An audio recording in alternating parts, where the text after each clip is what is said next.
Waalaikumsalam warahmatullahi wabarakatuh. Innal hamdalillah nahmaduhu wa nasta'inuhu wa nastaghfiruh wa na'udzu billahi min shururi anfusina wa min sayyiati a'malina. May yahdihillahu fala mudilla lahu wa man yudlilhu fala hadiya lahu. Asyhadu an la ilaha illallah wahdahu la syarika lahu wa asyhadu anna Muhammadan abduhu wa rasuluh alladzi la nabiyya ba'dahu. Allahumma sholli wa sallim ala Muhammad wa ala alihi wa sahbihi ajma'in. Wa qala Allah ta'ala fil Qur'anil Karim, a'udzu billahi minasyaitonir rajim. Ya ayyuhalladzina amanu taqullaha haqqa tuqatih wa la tamutunna illa wa antum muslimun. Wa qala Rasulullah sallallahu alaihi wasallam, asyamu qabla Ramadan, asyamu Muharram. Sadaqallahu alazim. Alhamdulillah rabbil alamin. Bapak BKM beserta seluruh perangkat jajarannya, Bapak Ibu, tokoh agama, tokoh masyarakat, para orang tua saya, adik-adik tahfiz Quran, semua kita yang hadir pada malam hari ini, selamat ulang tahun, selamat ulang tahun, selamat tahun baru Islam 1444 Hijriah. Wassalamualaikum warahmatullahi wabarakatuh. Wassalamu yawma wulidu wa yawma amutu wa yawma umahasu hayya. Semoga kita kehidupan yang beruntung. Syukur alhamdulillah atas segala nikmat yang telah Allah berikan pada kita semuanya. Mudah-mudahan nikmat yang banyak ini nanti kita mensyukurinya agar kita pantas untuk masuk dalam surganya. Salawat serta salam senantiasa telah kita sampaikan kepada Rasulullah Muhammad sallallahu alaihi wasallam. Ya Rasul memberi kabar gembira bagi kita yang bertakwa. Ya Nabi memberi kabar duka bagi mereka yang durhaka.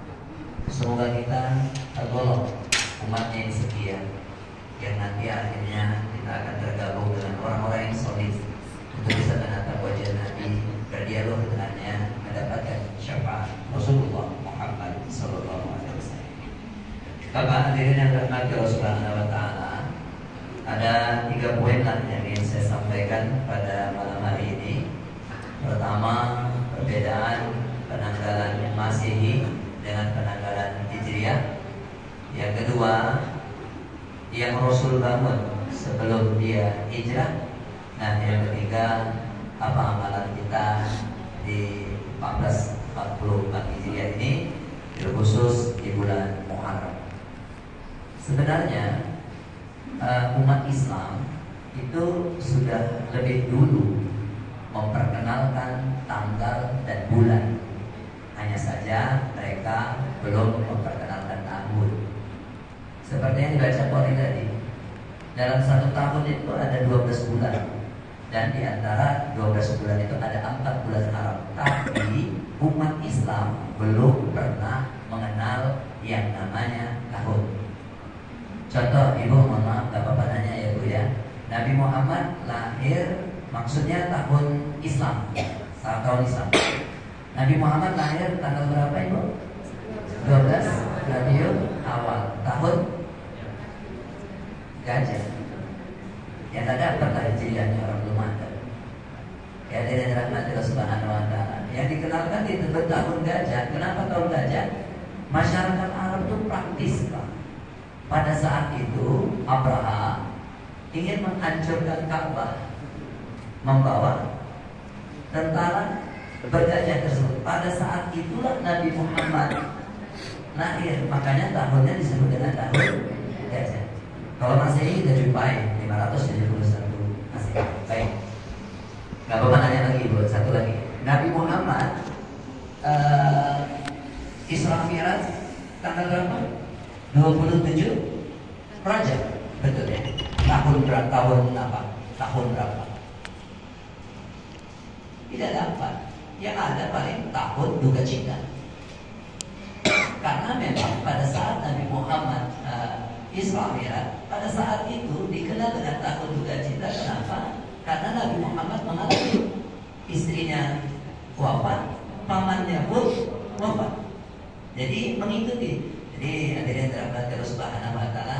Jadi makanya orang Arab, orang Mesir, orang Kairo sama orang Karo itu ada kedekatan. Iya. Betul. Praktisnya itu.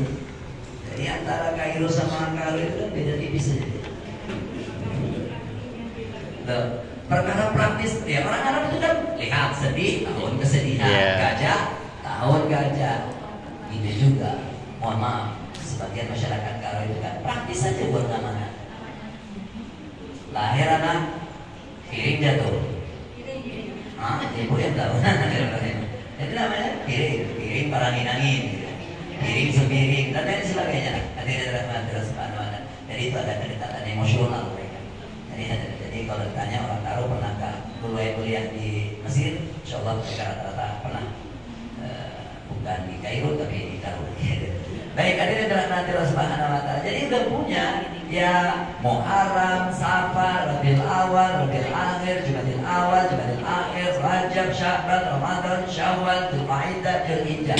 Di antara 12 bulan itu ada 4 bulan haram.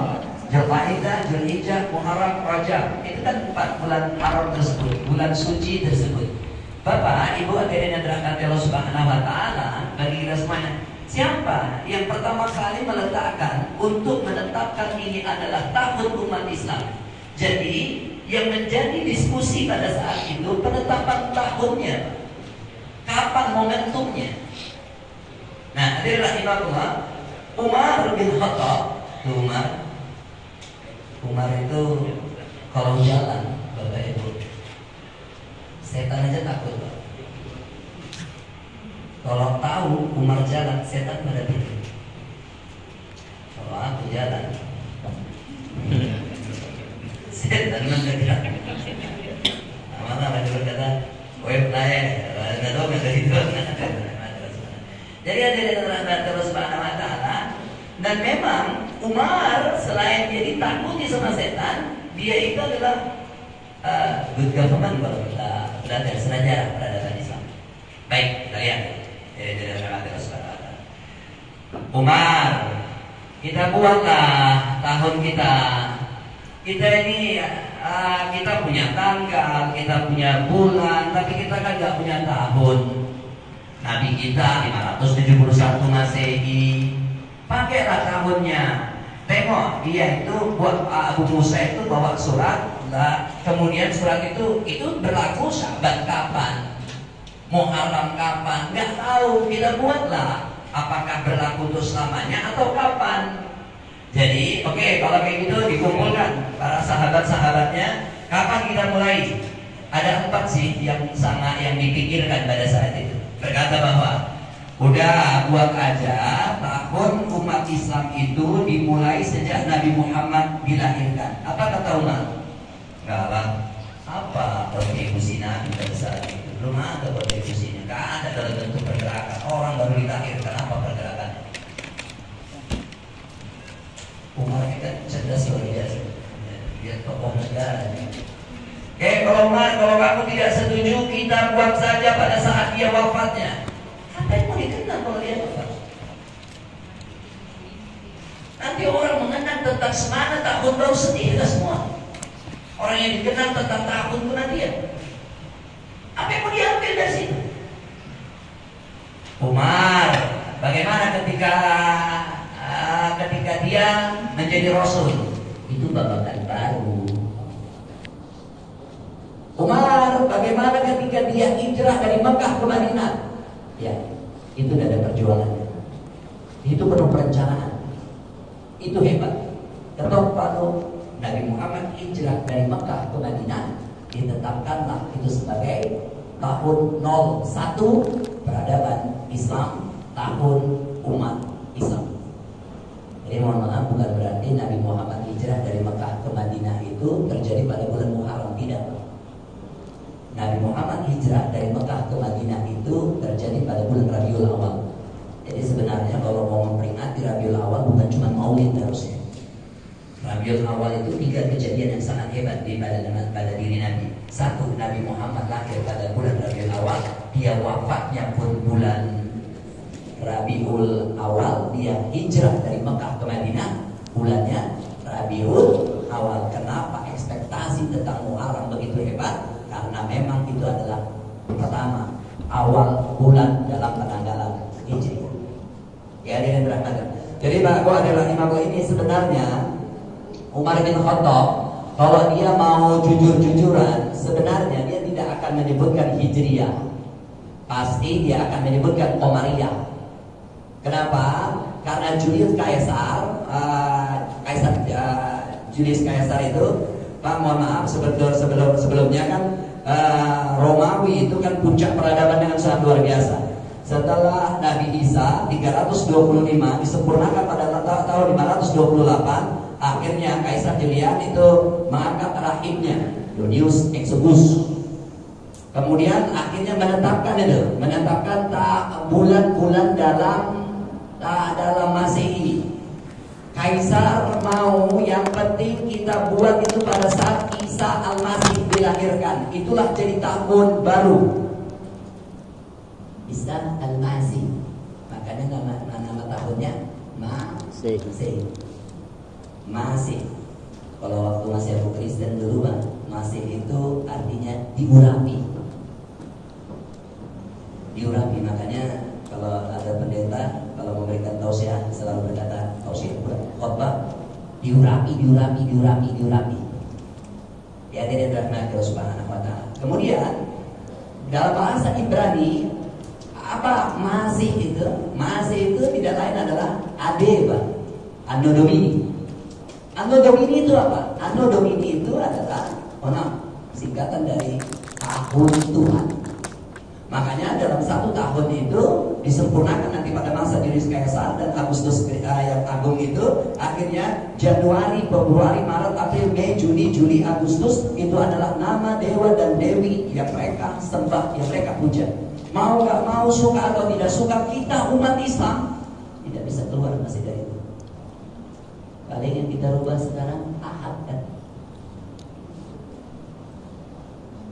Kita nggak ngomong minggu tapi ngomong Ahad. Tapi untuk Januarius, sosok dewa yang wajahnya ada dua. Ada yang di depan, ada yang di belakang. Saya dulu waktu Kristen, mohon maaf ada rahimahullah, itu kalau malam tahun baru itu kan semuanya kumpul pada malam. Makanya tahun baru itu ada nuansa ibadahnya. Pada kumpul, nanti kalau saya kan Pentakosta itu kalau dulu, jadi Pentakosta itu identiknya dua, nyanyi sama nangis. Kemudian kalau jam 11 malam itu mama paling ngomong kayak gini sama anak-anaknya, kalau mau main-main, gua main-main. Pulang kalau jam 11 ya. Udah semuanya taat aja, Pak. Jam 11 ya udah nunggu jam 00, jam 00, kemudian kumpul lah, semuanya kumpul, lalu mulailah liturgi itu. Bisa sampai 2 jam, 3 jam. Lalu pada akhirnya anaknya akan berkata, apa harapan di tahun depan?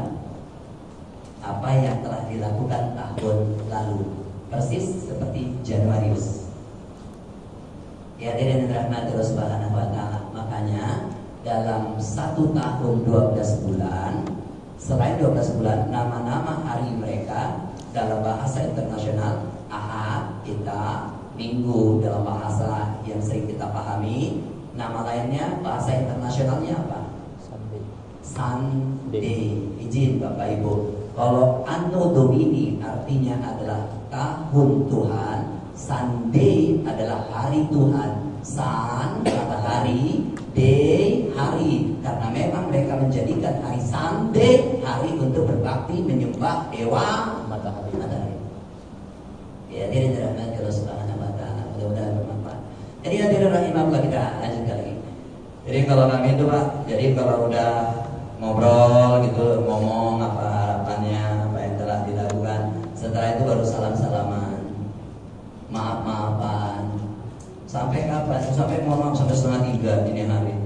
Lalu kalau dia itu selesai, dia udah tidur. Jadi aku mau bilang, malam tahun baru 1 Januari yang buat sesak seperti itu, yang buat macet seperti itu, yang buat kumpul-kumpul itu, aku masih bisa pastikan itu pasti bukan anak orang Kristen suku Batak. Kalau dia anak orang Kristen suku Batak dan orang tuanya ada, dia pasti tidak keluar rumah pada malam tahun baru itu. Kalau aku mau pinjam kata-kata Islam, dia akan muhasabah. Ya, dia dirahmati Rasulullah. Siapa yang buat sesat? Kita. Siapa yang buat rame? Kita. Makanya tahun baru itu kalau bisa Pak, umat Islam itu ngadakan lah. Tapi kalau boleh ini selalu ngadakan itu harus bersentuhan dengan masyarakat langsung.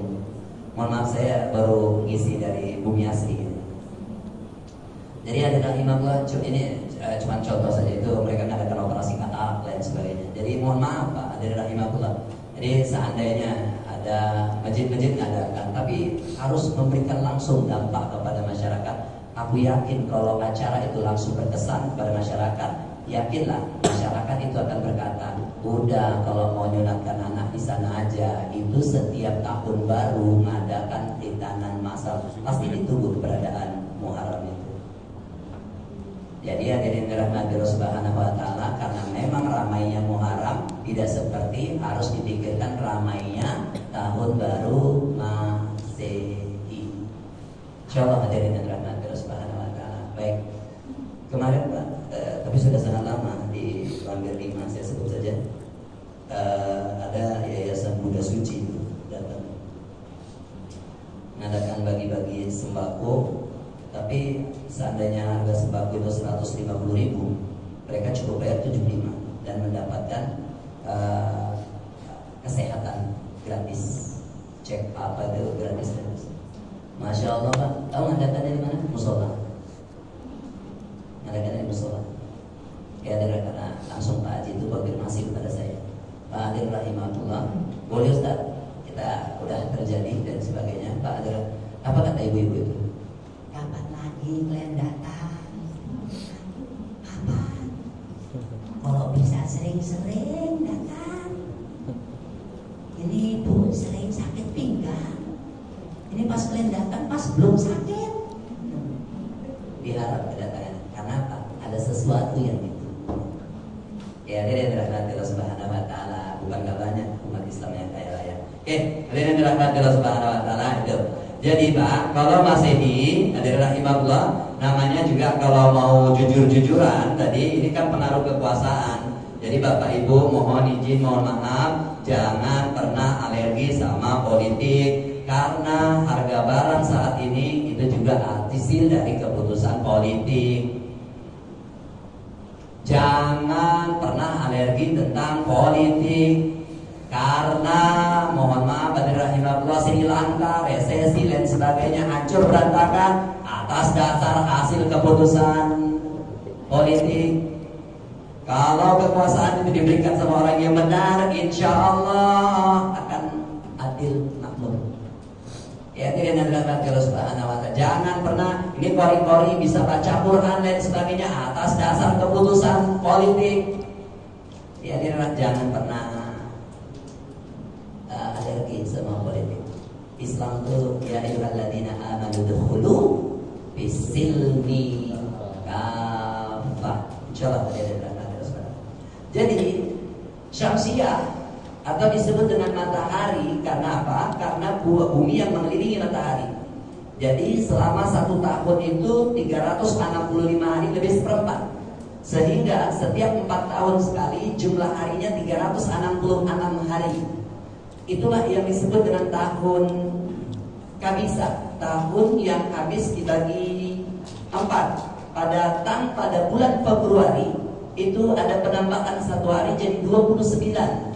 Sehingga bagi Bapak Ibu yang lahir 29 Februari, maka siap-siap ulang tahunnya 4 tahun sekali. Ya, tidak dirahmati Allah Subhanahu wa taala. Tapi kalau Qamariyah, bulan yang mengelilingi bumi, maka itu lamanya 355 hari atau 354 hari. Harinya cuma ada 29 dan 30. Makanya Ibu kalau baru beli kalender baru, yang pertama kali Ibu lihat apa biasanya? Hari raya tanggal berapa? Dan itu. Ya rumusnya mudah saja sebenarnya. Kalau mau tahu hari raya tanggal berapa, kurangi aja 10. Kurangi 10 maka langsung tahu. Insya Allah ini hari raya tanggal berapa kemarin. Kurangi 10. Insya Allah nanti kita akan jumpa juga di hari raya bulan Februari, dan itu akan berdekatan dengan tahun baru Imlek. Karena mulai Imlek kan masih bulan Februari aja. Ya kan yang dirahmati Allah Subhanahu. Itu rumusnya. Jadi mohon maaf kalau kemarin 10 Zulhijjah kan kita ribut nih Pak. 10 Zulhijjah ribut. Luar biasanya 10 Zulhijjah itu Tarekat Naksabandiyah yang ada di Tanjung Merawat, hari rayanya hari Jumat. Muhammadiyah semuanya dan sebagian kecil di antara kita ada yang hari raya hari Sabtu. Ada juga yang hari raya hari Ahad. Tapi uniknya yang hari raya hari Jumat, hari Sabtu, hari Ahad semuanya gabung. Kemarin 1 Muharram. Tak ada perbedaan. Ya, yang hari Jumat ini sampai semalam hari Sabtu 1 Muharram, Sabtu Muharram, mana satu hari 31 hari tak suka hari lah. Yang penting Muharram menyatukan kita. Ya, jadi ini adalah Allah Subhanahu wa Ta'ala. Kemudian Pak, tapi kalau Masehi itu kan berubahnya jam 00.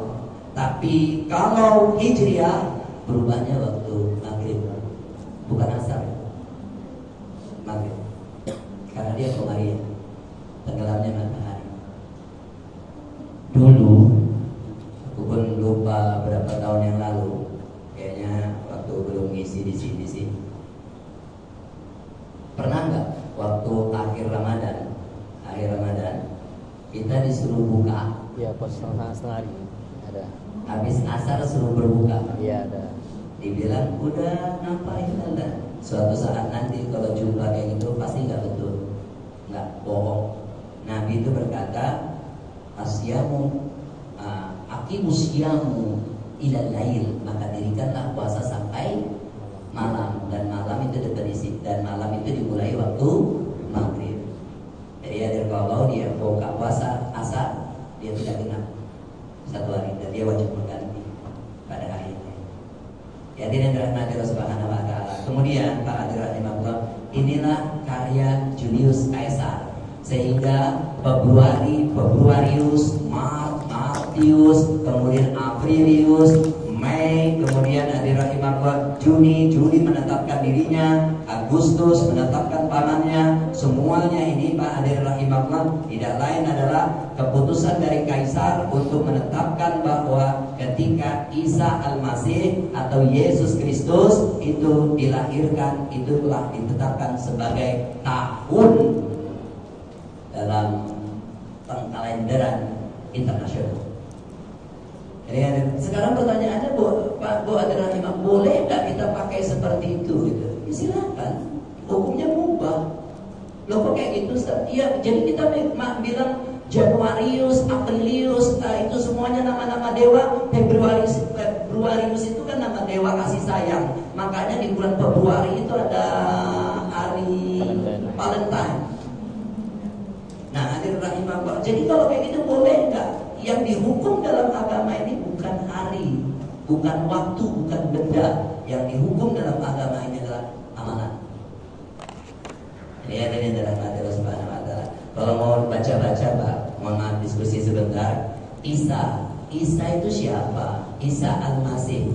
Kan mereka kan yang menganggap Isa itu sebagai Tuhan. Tapi dalam pandangan kita, Isa itu siapa? Rasul. Apa agamanya Isa itu? Saya mau berkata, agama Isa itu Islam. Jadi mohon maaf, Islam, Nabi Muhammad itu bukan manusia pertama pembawa Islam, tapi Nabi Muhammad itu adalah penyempurna Islam dari nabi-nabi sebelumnya. Jadi sejak Nabi Adam itu agamanya sudah Islam. Makanya tanggal dan bulan itu udah ada sejak dulu. Jadi Islam yang punya peradaban awalnya, tahunnya aja yang belakangan ada menteri Islam. Jadi kalau ada pertanyaan kan kayak gini, kita dulu waktu masih kecil-kecil dulu, Nabi Daud, Nabi Musa diturunkan kitab suci namanya Taurat. Nabi Daud diturunkan kitab suci namanya Zabur. Nabi Isa diturunkan kitab suci namanya Injil. Nabi Muhammad diturunkan kitab suci namanya Al-Quran. Sampai ada yang berkata Al-Quran, jadi saya mau berkata gini Pak Adir Rahimahullah, Taurat itu adalah kitab suci umat Islam pada masa Nabi Musa. Zabur kitab suci umat Islam pada masa Nabi Daud. Injil, kitab suci umat Islam pada masa Nabi Isa, disempurnakan sama Nabi Muhammad turunnya Al-Quran. Jadi sejak Nabi Adam itu udah beragama Islam. Jadi jangan bilang Ibrahim itu agama Yahudian, Nasranian, tapi dia adalah agama Islam. Jadi itu kan Snokro yang dari Belanda itu, yang datang ke Aceh untuk jadi misionaris S1, S2, S3 juga diselesaikan sampai jadi tamu kebesaran di Arab Saudi. Itu kan yang menyatakan bahwa Islam itu pertama kali datang di Jawa, kan kayak gitu. Yang menyatakan Nabi Muhammad itu tadi yang menyatakan Nabi Muhammad itu miskin, padahal dia kaya tapi memilih hidup sederhana. Banyak pengkaburan yang dibawakan oleh Snokro itu. Jadi hadirin rahimahullah, dari Nabi Adam itu agamanya udah Islam. Apa buktinya Adam itu Islam? Dia diutus waktu subuh, makanya langsung melaksanakan sholat subuh. Makanya subuh terasa berat, karena apa? Subuh itu disaksikan para malaikat. Jadi coba kalau Ibrahim idh qala lahu rabbuhu aslim qala aslamtu Rabbil alamin. Ketika Allah berfirman kepada Ibrahim, Islamlah Ibrahim. Apa jawab Ibrahim? Aku Islam untuk Tuhan semesta alam. Wa wassa biha Ibrahim banihi wa Yaqub ya baniya innallaha astafa lakumuddin fala tamutunna illa wa antum muslimun. Ketika Ibrahim memberikan ujangan kepada putra-putranya, keturunannya, apa dia bilang?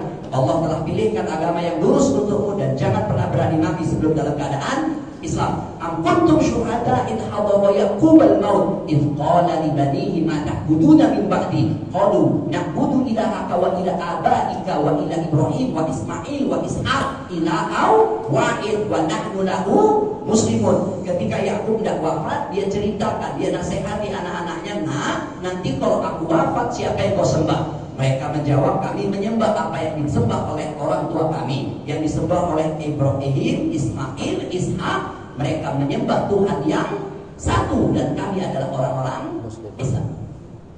Pak, mohon maaf sebentar, buka ini dulu, buka surah Maryam. Ini kan jadi kalau kita menyatakan masih mengikuti tahun baru Masehi Januari, Februari, kalau dibilang itu bagian dari kebiasaan, kan ada sering kali dalil yang disebutkan barang siapa yang mengikuti suatu kaum maka dia bagian dari kaum tersebut. Izin, menara ini Pak bukan buatan umat Islam kan? Ya. Betul ya. Tapi semua masjid ada menara. Enggak ada yang heboh. Kubah Romawi loh. Tapi semua masjid ada kubahnya. Jadi kalau perkara ilmu apa Jainuddin Amjad ngomong, kalau perkara ilmu silahkan otakmu kiblatnya ke Jerman, tapi kalau perkara hati kiblatmu ke Ka'bah. Ya rahimahullah. Ini pandangan mereka sehingga saya berani saja untuk berkata masih menggunakan Januari pun insya Allah hukumnya ubah. Karena apa? Kekuasaan. Kita ibu mohon maaf kalau tanggal 1 Muharram itu tanggalnya nggak merah, belum tentu kita tahu kalau itu 1 Muharram.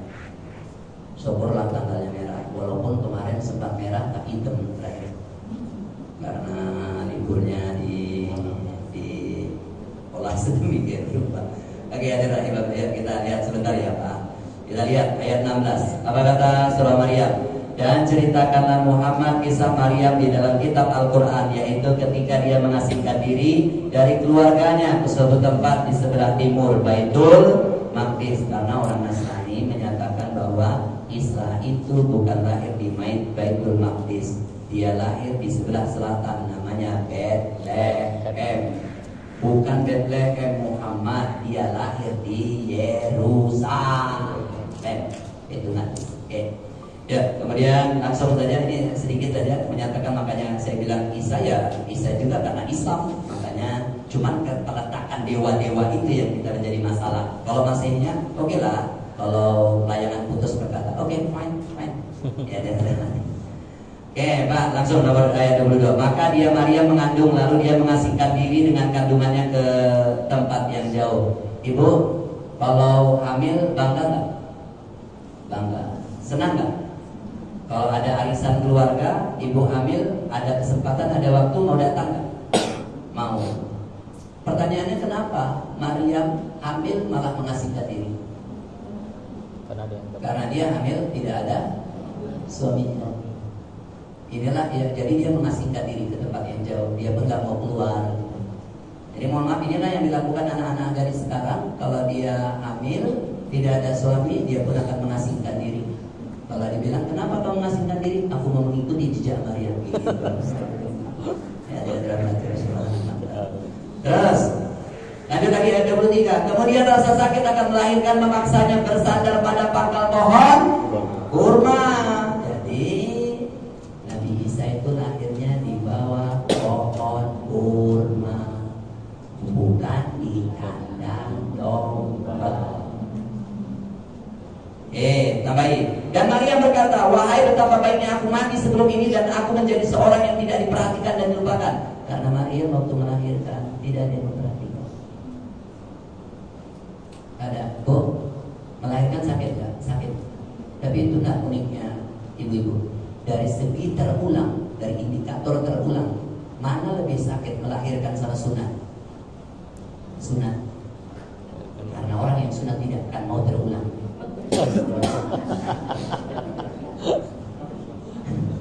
Dari segi terulang. Masih terulang.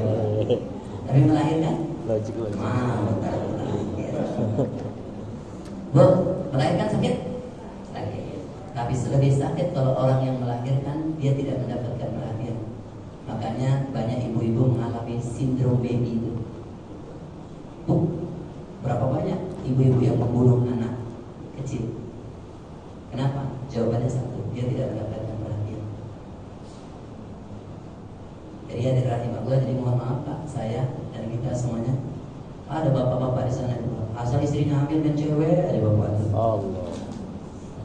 Cewek, ada. Sampai orang tua, sampai mertuanya ngomong, ini bawaan anak bayinya. Yalah, hadir rahimahullah. Terus, maka dia Jibril berseru kepadanya dari tempat yang rendah. Kenapa sih Allah harus bilang ke tempat yang rendah? Karena Yerusalem itu dataran rendah, Bethlehem itu yang datarannya tinggi. Dan dia berkata, janganlah engkau bersedih hati, sesungguhnya Tuhanmu telah menjadikan anak sungai di bawahmu. Kenapa Allah bilang anak sungai di bawah? Karena mohon maaf, karena mereka menyatakan bahwa Isa itu lahir pada musim salju. Enggak, Muhammad, enggak. Kalau dia lahir musim salju, beku anak sungai itu, beku. Pada saat domba digembalakan, jadi freezer dombanya.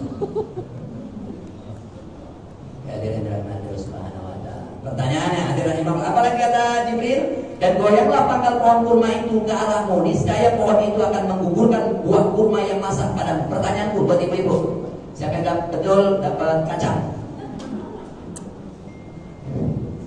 Pertanyaannya, izin ya, pertanyaannya ya. Kalau gitu,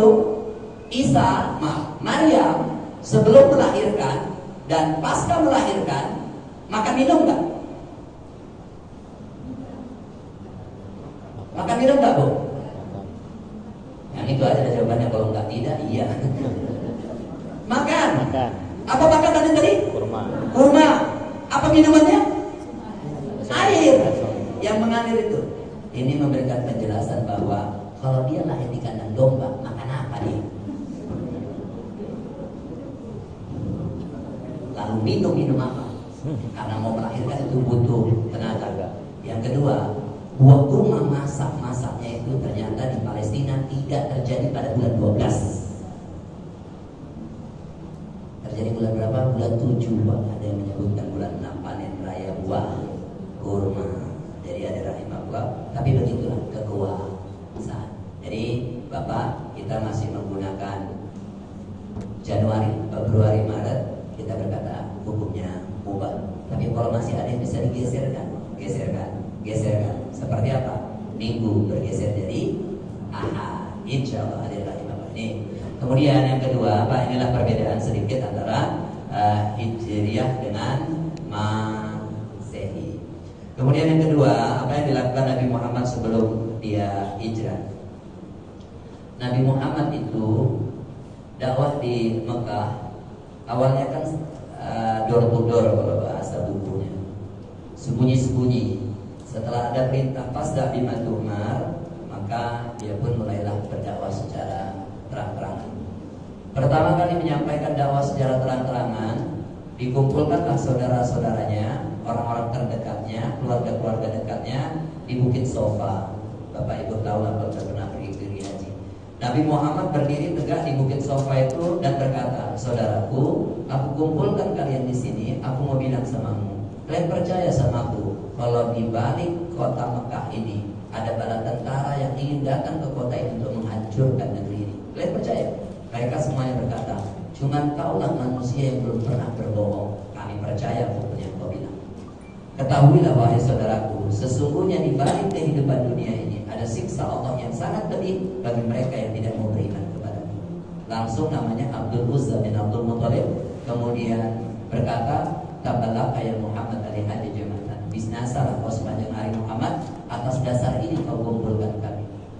Inilah ayat turun tabbat yada abi lahabin wa tabba ma aghna anhu maluhu wa ma kasab sayasla naran dzatalah wa imra'atuhu hammalatal hatab fi jidha hablum min masad. Apakah Nabi Muhammad berhenti berdakwah? Tidak. Pak, mohon maaf. Nabi itu sukses berdakwah bukan dari atas mimbar.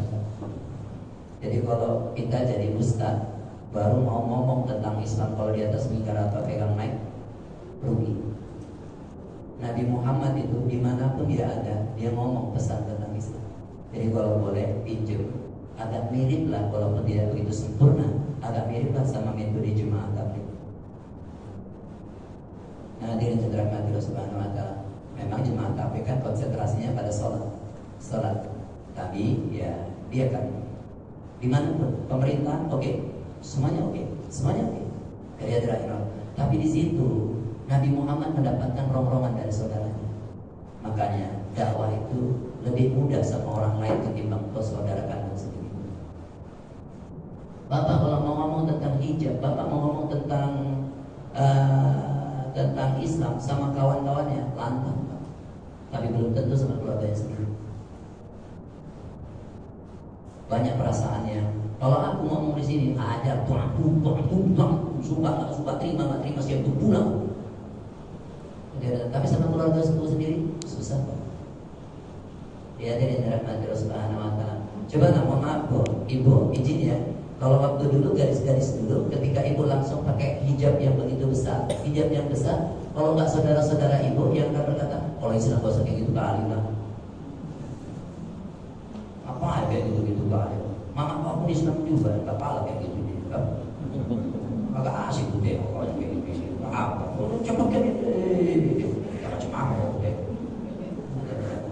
Jadi ada rahimahullah. Saya warga Simanjunta, warga Simanjunta, Mama Hutapea. Ibu tahu Hotman Paris Hutapea? Nah, itu sama mama aku beda nasib kalau itu. Jadi ada rahimahullah. Ya gitu. Aku ingat ya, mohon maaf ini keluar sebentar, tapi masalah ini juga. Kami itu kalau hari raya, ini kan ngomong tahun baru, kalau hari raya Idul Fitri, kalau bapak mama kampung di Tabut Pak, kampung. Tapi waktu aku lahir itu mereka udah di Dolomasido, Kabupaten Serge, PTP 3, Saraginting. Kayaknya saya juga bisa bahasa Jawa dari situ. Jadi kalau kampung asal itu bapak mama juga udah monding dua-dua, udah meninggal dua-dua, dikuburkan di sana, di Garoga sana. Garoga itu dari sini ke Parapat, Porsea, Lagu Bunti, Barigi, Simon Seborong-borong, belok kiri, Simpang Utara, Pangalibuan, dan begitu. Jadi dia berbatasan sama Silambu. Ya, ada rahimahullah kalau lewat sama Pangalibuan sih. Bapak dari sini kalau ke Sipiro bisa dari situ, cuma jalannya agak kecil, nggak rekomendasi lah bagi kita yang sering. Jadi ya dari rahimahullah itu mama aku kalau hari raya sering ketemu dia. Oh, memang nggak pakai minal aidin wal faizin lah ya, nggak pandai dia. Paling ngomong selamat hari raya, masuk ibu, nggak usah salaman aja kita, banyak yang mau salami. Ibu masuklah, nggak usah ada kue kan, oh iya nggak apa lagi. Ya udah ngobrol, nanti mamaku kalau pulang selalu dibontot gitu. Mau pulang? Iya, bentar. Siapkan dulu nak untuk opung. Nggak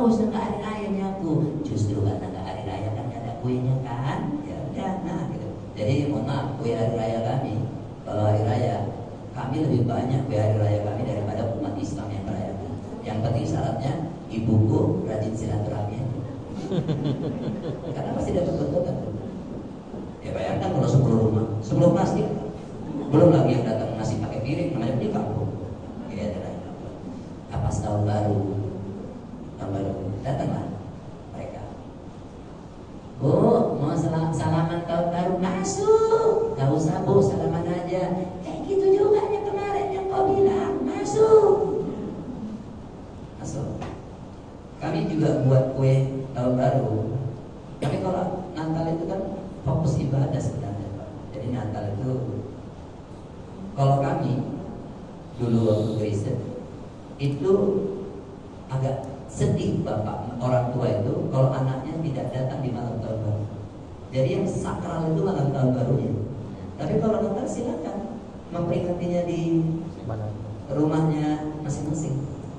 Jadi yang dirahimahullah, ya, jadi kami buat kue dodol, lemang, kacang tojin, nah, sampai kue persatuan kami pun ada, lampet namanya.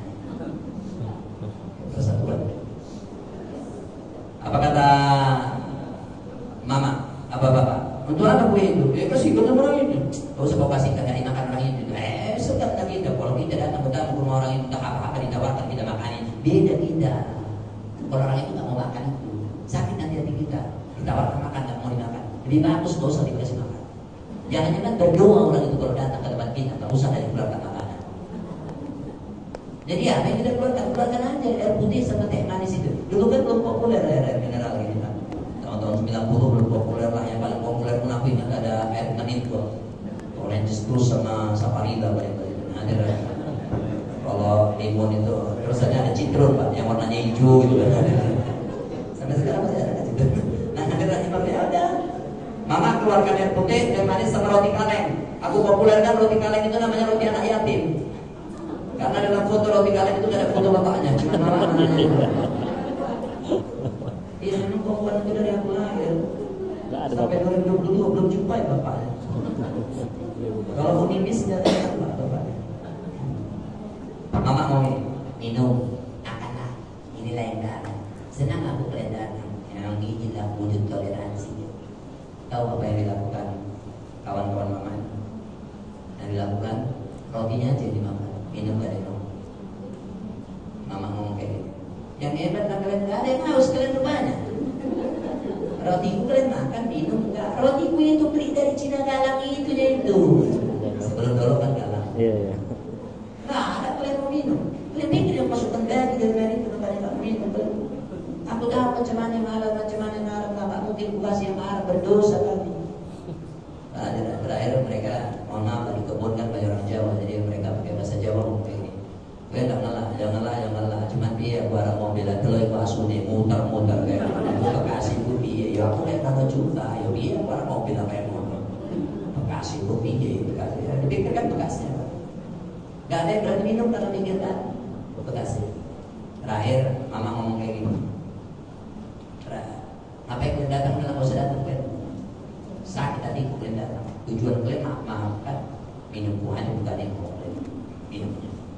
Mereka berkata yo diombe wis maaf kata yo diombe nek punya gelas gue punya gelas juga jadi yang salah main kafe salah kafe yang nggak tahu artinya lihat selitnya aja Pak kalau dia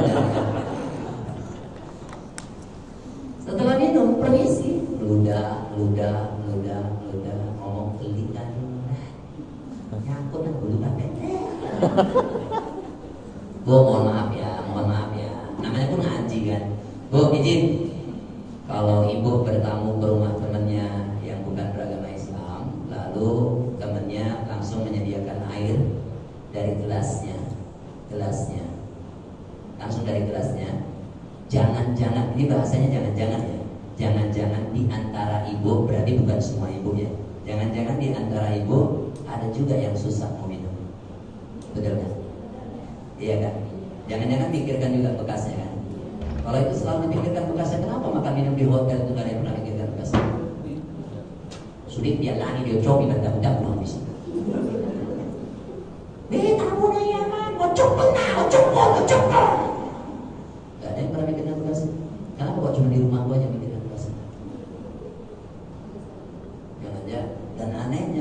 piring dari tempat kami pun tega-teganya untuk disama. Kata-kata bekas.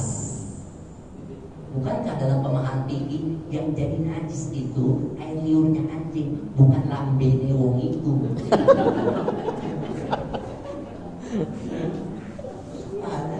Udah nanti kalau nggak tahu artinya nanti. Ya dari rahmat terus subhanahu wa ta'ala. Makanya saya akan mualaf. Saya tidak bilang mualaf lagi sih kalau dalam arti umum mualaf itu orang yang masuk Islam, saya bilang mualaf. Tapi kalau dalam arti khusus mualaf itu kan yang masih dilembutkan hatinya dengan agama. Kalau masih keras dia mualaf, tapi kalau udah lembut, udah paham tentang agama dia tidak mualaf lagi. Penyakit ibu kalau ada yang mualaf. Penyakit mualaf itu kan tidak diterima seorang tuanya. Salah satunya kan itu. Orang tuanya selalu berkata, kalau kau Islam nanti kau nggak mau lagi makan di tempat kami, minum di tempat kami. Yang tahu tentang mualaf itu orang mualaf. Dan kejamnya kita, kalau kau makan di sana piringnya harus kau sama lah, kau sama itu, kau sama. Saya nggak tahu kalau bapak nanti jalan-jalan ke Korea Selatan, jalan-jalan ke Cina, entah bawa piring masing-masing atau kalian. Hadirin rahmat terus subhanahu wa ta'ala. Nanti kalau ini nanti lain waktu lah kajian begini ya, hadirin rahmat terus subhanahu wa ta'ala. Baik, hadirin rahimahullah, jadi itu rombongan terus. Akhirnya menyebabkan apa? Udah, kalau kita suruh aja dia berhenti menyebarkan dakwah ini. Caranya, ya godalah dia. Apa? Harta, tahta, wanita. Makanya dulu ada orang di negeri antah-berantah itu, tegakkan kebenaran. Ini adalah bentuk dari kezaliman. Kita harus tumpahkan semuanya. Kita harus dihadapkan garda terdepan untuk menegakkan keadilan. Masih jabatan. Ini memang udah benarnya ini. Gak usah lagi ditegak-tegakkan lagi. Karena inilah yang betul itu. Udah mirip dia sama Rasulullah Sallallahu Alaihi Wasallam. Berarti tahu kan? Ya memang cara untuk membungkam seseorang supaya dia berhenti dari ucapan yang diucapkan. Apa pertama? Tawarkan kebaikan. Kan datang kepada mereka orang Quraisy menyatakan, ya Rasul, berhentilah kau dakwah. Nanti kalau kau berhenti berdakwah, kami akan berikan harta kepadamu. Kaulah orang yang paling kaya di kota Mekah. Nanti minggu depan kayak mana? Muhammad mau? Enggak. Udah, tawarkan sama dia jabatan. Kau adalah menduduki posisi yang tertinggi di kota Mekah ini. Aku gak butuh itu. Jangan, gak mau juga. Alah, kalau jabatan gak mau, harta gak mau. Mana kalau perempuan maunya itu. Makanya sebanyak pejabat-pejabat bentuk gratifikasi seks yang paling hebat. Ya terus sampai. Nah hadirin dirahmati Allah Subhanahu wa ta'ala. Kemudian Muhammad itu wanita-wanita yang cantik, kau ambil lah, pilih aja. Kami setuju itu. Apa kata Rasul? Kau berikan matahari di tangan kanan dan rembulan di tangan. Tidak akan pernah merendukkan untuk mengucapkan la ilaha illallah. Oke Pak, dikasih jabatan gak mau. Udah, kalau kayak gitu siksa. Siksa siapa? Nabi? Bukan. Siapa yang disiksa? Teman-temannya, saudara-saudara terdekatnya, keluarga-keluarganya.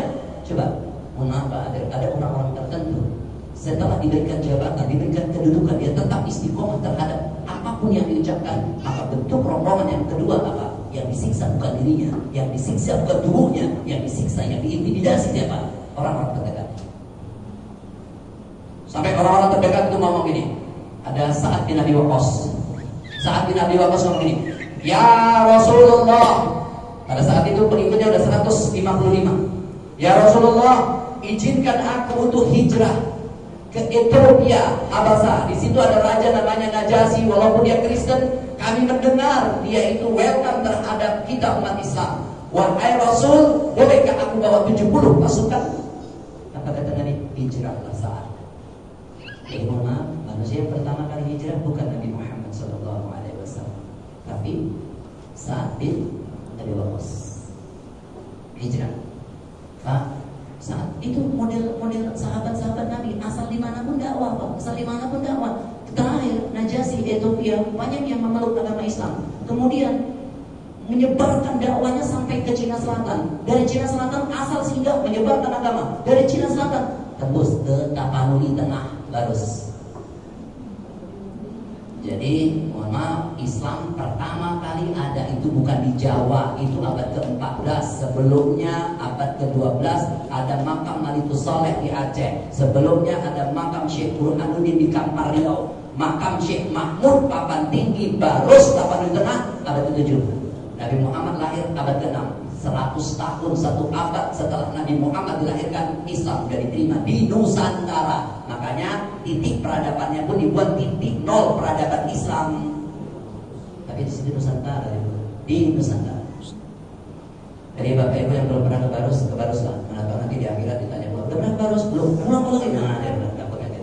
Nah, hadirin dirahmati Allah Subhanahu wa taala. Kita lanjutkan lagi, Pak. Kemudian setelah dironggong semuanya sampai mereka berkata gini, ya Rasulullah, tengok Ammar bin Yasir, wahai Rasul, kau menyaksikannya bagaimana dengan ibunya yang namanya Sumayyah, ketika tetap dalam keimanan, dia disiksa dengan cara yang sangat luar biasa. Tujuannya hanya kau supaya berhenti. Mohon maaf agak kasar, ditumbahkan tumbak dan lubang baginya sampai tembus ke mulut.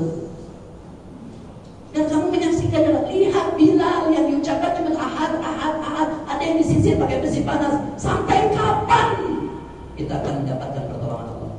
Turun ayat, am hasibtum an tadkhulul jannah wa lamma ya'tikum mathalul ladzina khalau min qablikum matatubul ba'sa wad-dharra wa zulzilu sampai mereka berkata hatta yaqula rasul mata nasrullah.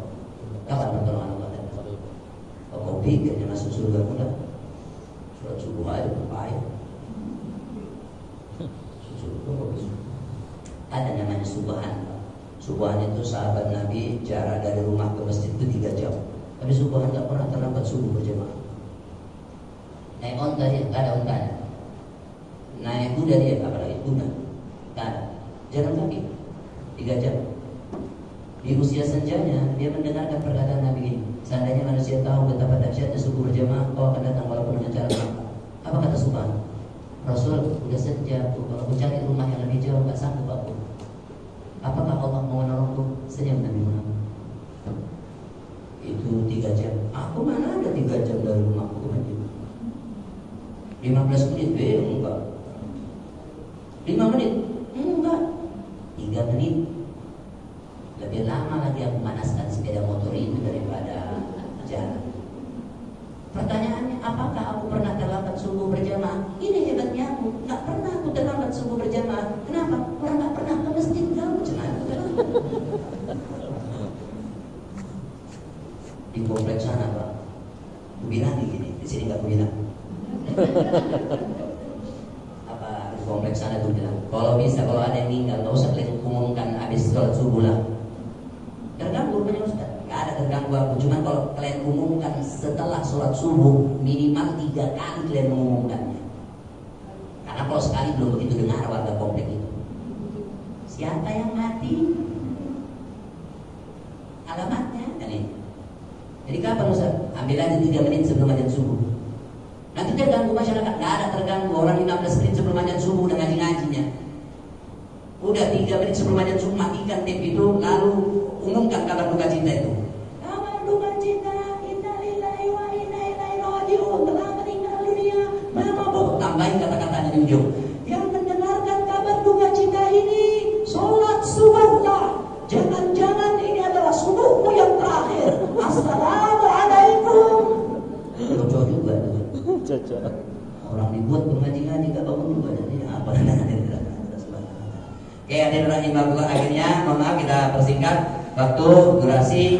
Kemudian hadirin rahimahullah, karena dikasih jabatan ditolak, diintimidasi, disakiti, keluarga-keluarganya tetap istiqomah, akhirnya mohon maaf bunuh.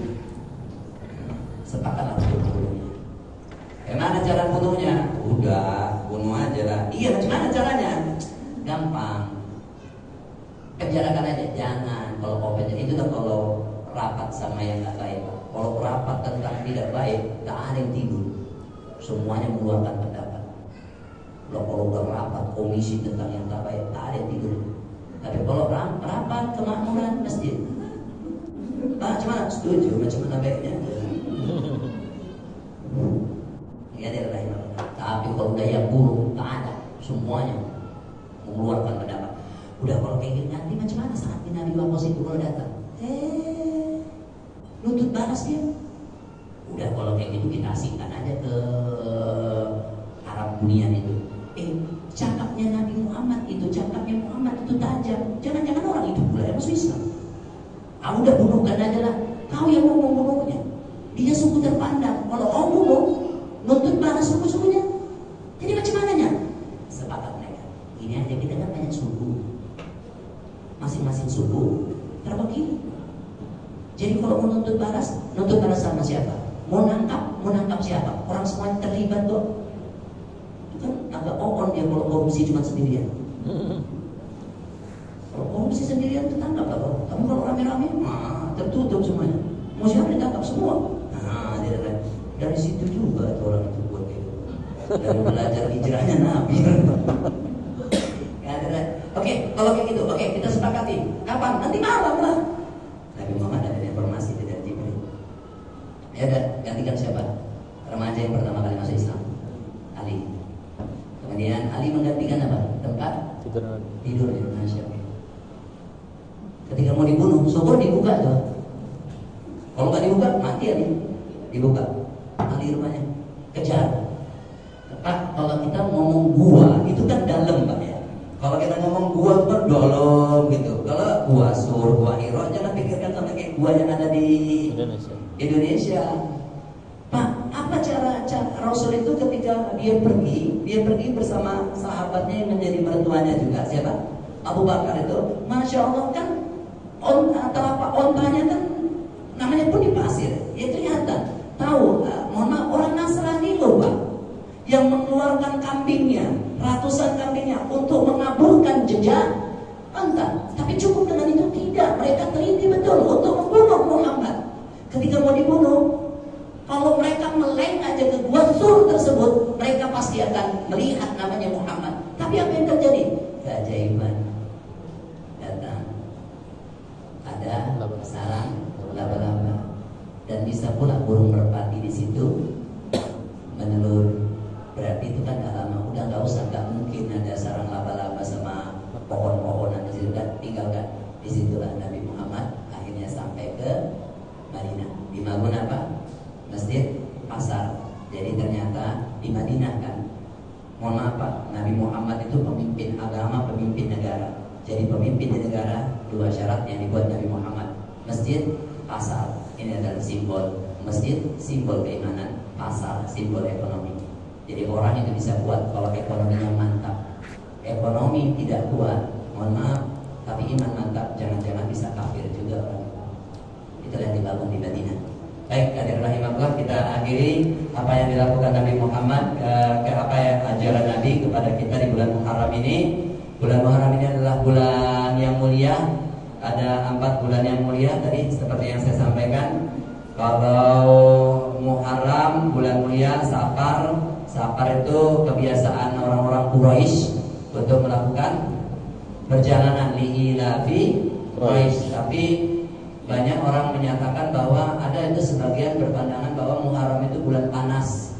Kalau bulan panas harusnya bukan bulan Muharram tapi bulan Safar. Karena bulan Safar itulah yang hari panas, kalau malam sangat dingin. Makanya orang-orang itu dilarang nikah di bulan Muharram, katanya panas, nanti kalau nikah bisa cerai.